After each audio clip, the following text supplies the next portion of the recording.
అందరికీ నమస్కారం అండి. జీత్ విజయాస్ ఛానల్కు స్వాగతం. ఇప్పుడు మనం శ్యామల నవరాత్రుల గురించి తెలుసుకుందాం. శ్యామల నవరాత్రులు చేస్తే ఎంత గొప్ప ఫలితం ఉంటుందో తెలుసా? నవరాత్రుల గురించి చాలామందికి తెలిసింది కేవలం దేవీ నవరాత్రులు మాత్రమే. ఆ తర్వాత గణేష్ నవరాత్రులు కూడా చేస్తారు.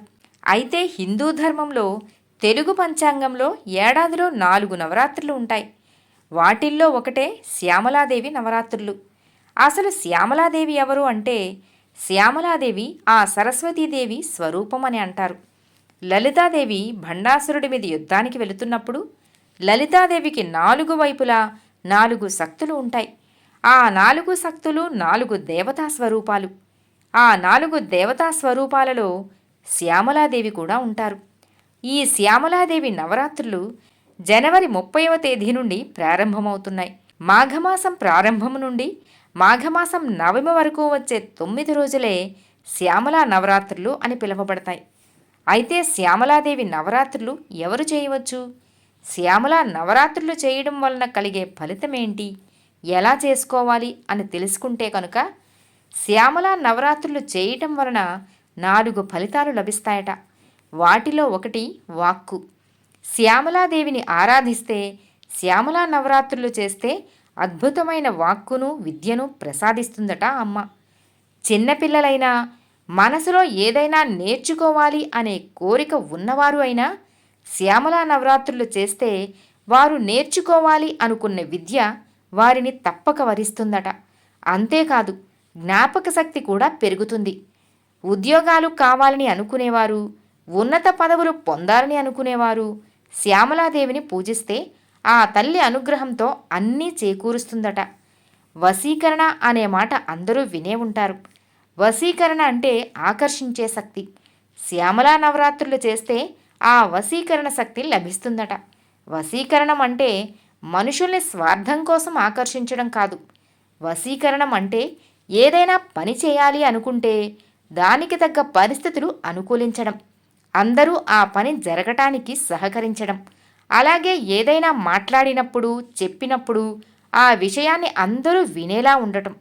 ధర్మబద్ధమైన విషయాలు అయితేనే ఇవి కూడా జరుగుతాయి.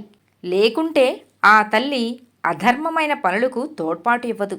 భార్యాభర్తల మధ్య కలహాలు గొడవలు ఉన్నట్లయితే వారి మధ్య ఉన్న సమస్యలను దూరం చేసి వారిని దగ్గర చేస్తుందట శ్యామలాదేవి. అందుకే శ్యామలా నవరాత్రులు చేయాలి అంటారు. శ్యామలా నవరాత్రులు చేస్తే భార్యాభర్తలు పరస్పరం సయోధ్య కలిగి అన్యోన్యంగా ఉంటారట.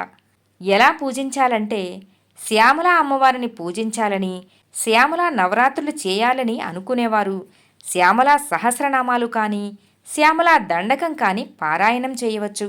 లేకపోతే శ్యామలాదేవి స్తుతి కూడా పారాయణ చేయవచ్చు. శ్యామలాదేవి అష్టోత్తరం కూడా చదువుకోవచ్చు. శ్యామలా స్తుతిలో చాలా మంత్రపూరితమైన రహస్యాలు ఉన్నాయని పురాణ పండితులు చెబుతున్నారు. దేవీ నవరాత్రులను దీక్ష తీసుకుని చేసినట్టే శ్యామలా నవరాత్రులను కూడా దీక్ష తీసుకుని చేయవచ్చు. 9 రోజులు చేయలేని మహిళలు వారికి ఎదురయ్యే నెలసరి రోజులు మినహా 5వ రోజు నుండి కూడా చేయవచ్చు. ఎన్ని రోజులు అందుబాటులో ఉంటే అన్ని రోజులు చేయవచ్చు. 9 రోజుల దీక్ష తీసుకుని చేయలేని వారు సాధారణంగా శ్యామలాదేవిని పూజించి శ్యామలా సహస్రం, శ్యామలా దండకం, శ్యామలా స్తుతి వంటివి పారాయణ చేసుకోవచ్చు. అమ్మవారికి బెల్లంతో చేసిన పాయసం, గారెలు, చక్కెర పొంగలి, పులిహోర, అరటిపళ్ళు ఇలా వీటిలో ఏదో ఒకటి రోజుకు ఒకటి నైవేద్యం పెట్టవచ్చు. ఎవరు చేయాలంటే, చిన్నపిల్లలు, వివాహమైన మహిళల నుండి ఎవరైనా శ్యామలా నవరాత్రులు చేసుకోవచ్చు. కనీసం నవరాత్రులు చేయలేకపోతే ఈ 9 రోజులలో శ్యామలాదేవి ఆరాధన చేసుకోవచ్చు.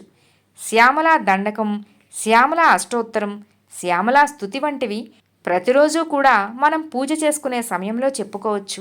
సర్వేజన సుఖినో భవంతు.